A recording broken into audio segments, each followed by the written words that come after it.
In class, this is your lesson number 4, how the traders become rulers in SS.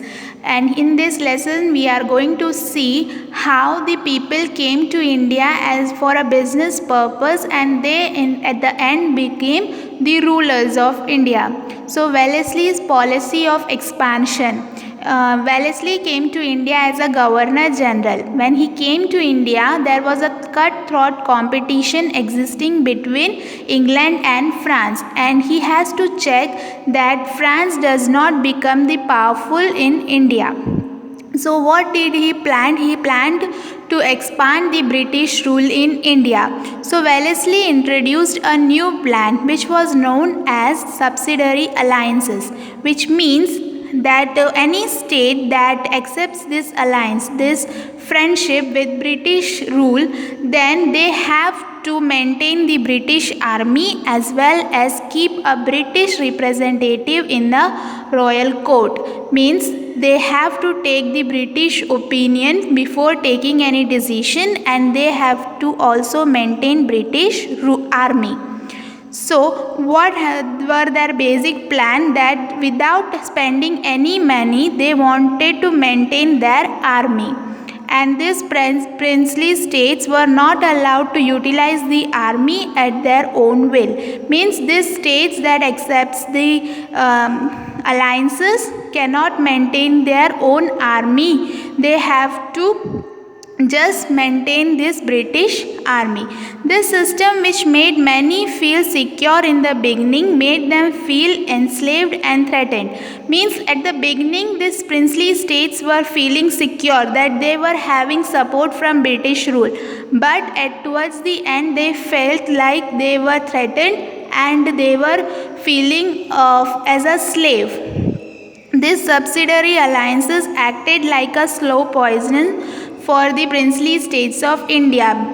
It was like a slow poison, means they were slowly utilizing the governments in India. The Indian state that became the first victims of subsidiary alliances were Hyderabad, Mysore, Ayodhya, Jodhpur, Gaikwads of Vadodara, Peshwas of Pune, and Sindhis of Gwalior. These were the first victims of subsidiary alliances.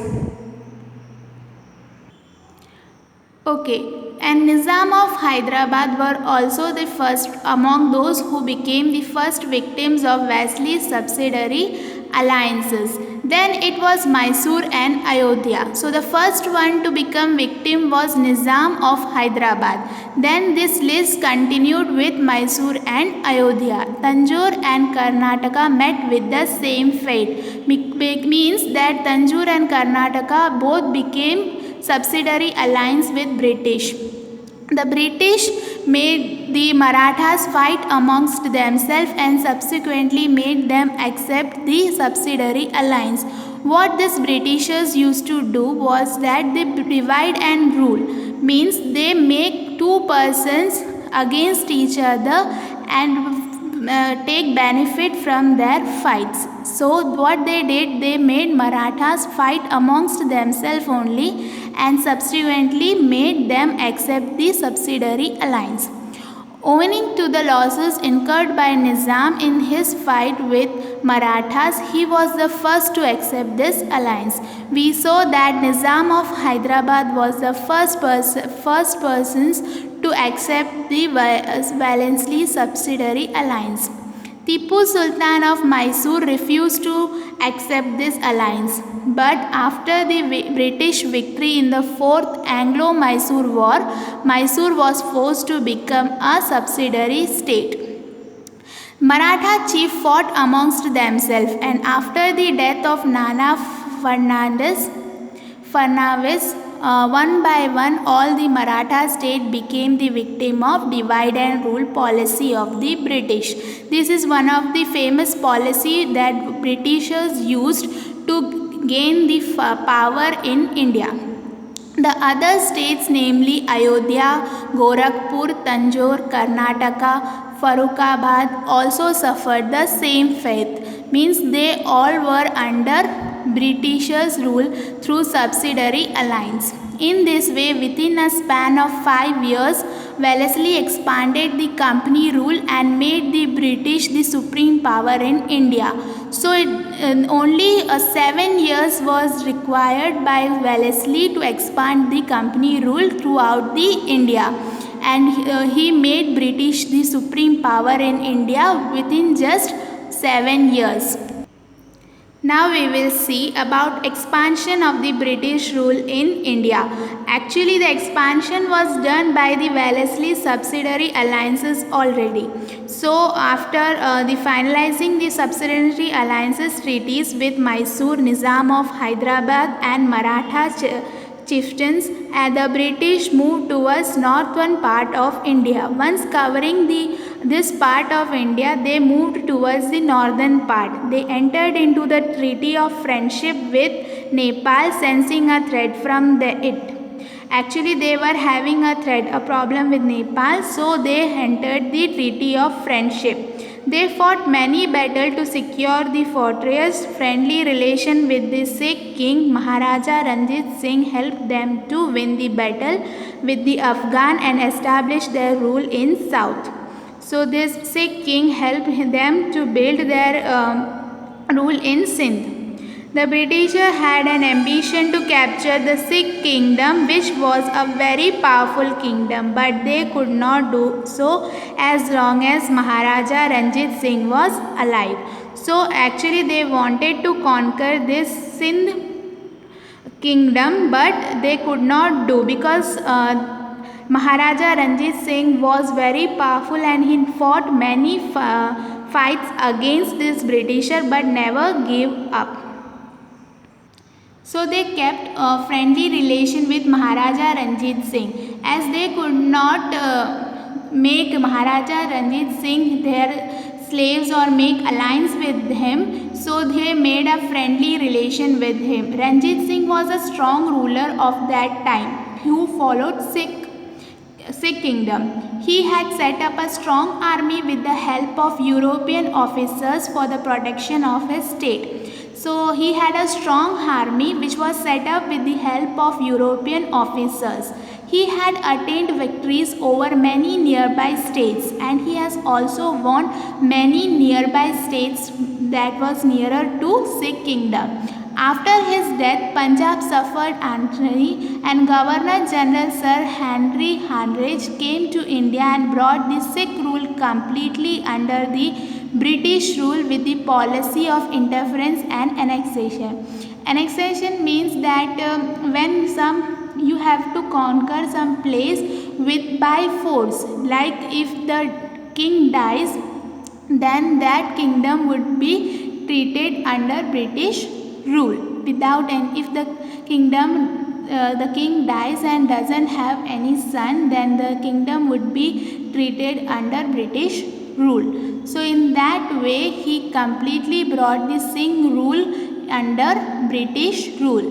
That was the policy used by him, was interference and annexation, which means that you take away some region or anything by force. Now we will see about Dalhousie's policy of annexation.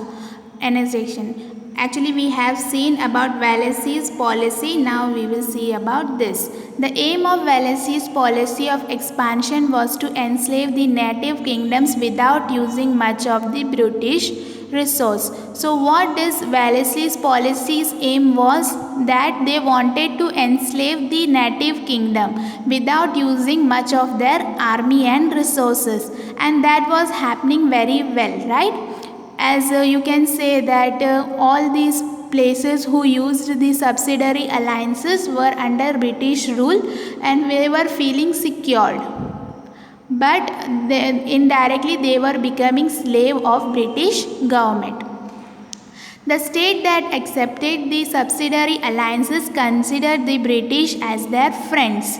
They thought that this British rule are actually helping them and giving them support, but that was not the only reason. Eventually, in the absence of internal and external threat, they become irresponsible and their administration started deteriorating. The outcome of the conspiracy of the British was the anarchy in many princely states.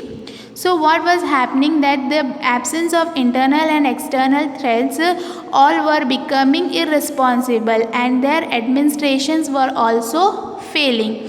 The outcome of the conspiracy that was carried out by British has made many princely states to suffer. The Indian rulers got trapped in it easily. The British got an excuses to start interfering into the internal affairs. When these internal and external affairs of the princely states were not working properly, this British rule got an excuse to interfere in them. And these states, on the pretext of putting an end to the anarchy, they annexed many states under some same excuse. Means they took away the power of many states by force, making such excuses. Therefore, after Burma, now Myanmar and the region of Punjab were also annexed. Annexed means to take the control of another country or region by force. When we take away the control of any place by force, that is called annexed, and this British government used this very well. If the king died without a son, his state was annexed. In this way, Satara, Jhansi, Nagpur, etc. became the victory of policy of annexation. Means when the king dies and he doesn't have any son to look after his kingdom, then the state was annexed, which means the British rule will take away the power with force.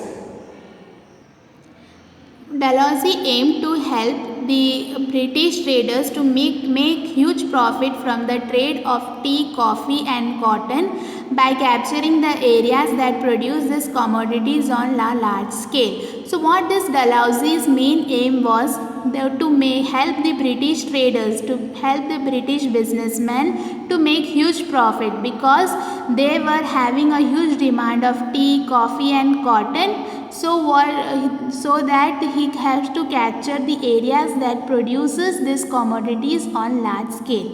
To consolidate the British rule in India and to run the administration smoothly, many changes were introduced by Dalhousie in India.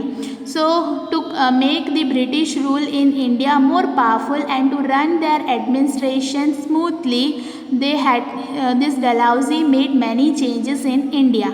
He even started the railway line. The first railway line was started between Mumbai and Thane in 1853 AC. The modern postal system also started in India, and a wireless system between India and England too.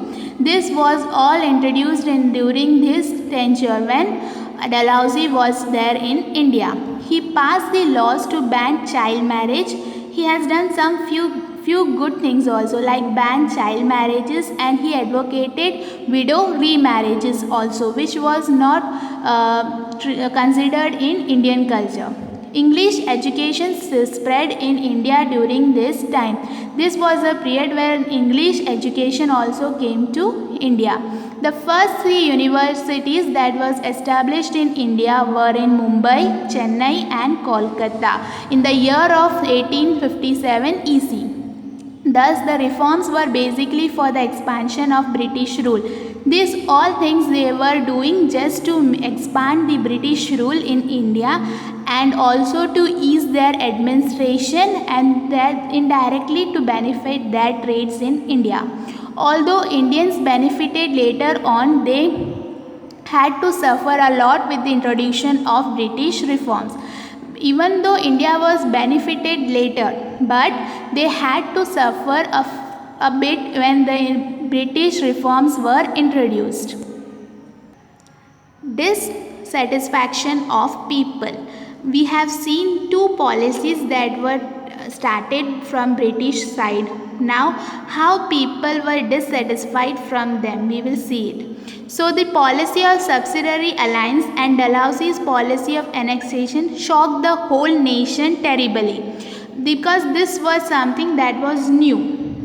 This resulted in dissatisfaction among the people towards the British. So the Indian people were feeling dissatisfied about the British rule. You must have seen the film Kranti and Mangal Pandey, and if you have not seen, this book is recommending you to see. At this time, the people were suppressed under the dictatorial regime of the British. Means the British were making rules, one-sided rules, and the people were suppressed to follow them. In addition to that, the reforms made by Dalhousie added fuel to fire. Means there was already a small fire that was burning because of the policies brought by Britisher, but Dalhousie's reforms acted as a fuel that increased this fire. Different people reacted differently. We know that every reactions will not be same, right? Different people reacted differently to railways, the facilities of post and telegram, and the Western education. Many orthodox peoples believed that the British wanted to destroy their culture. The reforms done by British were basically for running the administration smoothly, but the reforms that was carried out by British were basically for running their administration smoothly. And the dissatisfaction of people reached to a point of saturation, and they were in the state of rebellion. And when this dissatisfaction of people reached to a certain point, they decided to rebellion. Means they started to oppose, and which resulted in the freedom movement of 1857. I hope you understood about the policies that were brought in by the Britishers and how they came to India as traders and became the rulers. We will go through the question answers, MCQs and all. If you have any doubt, you can feel free to ask me. Thank you.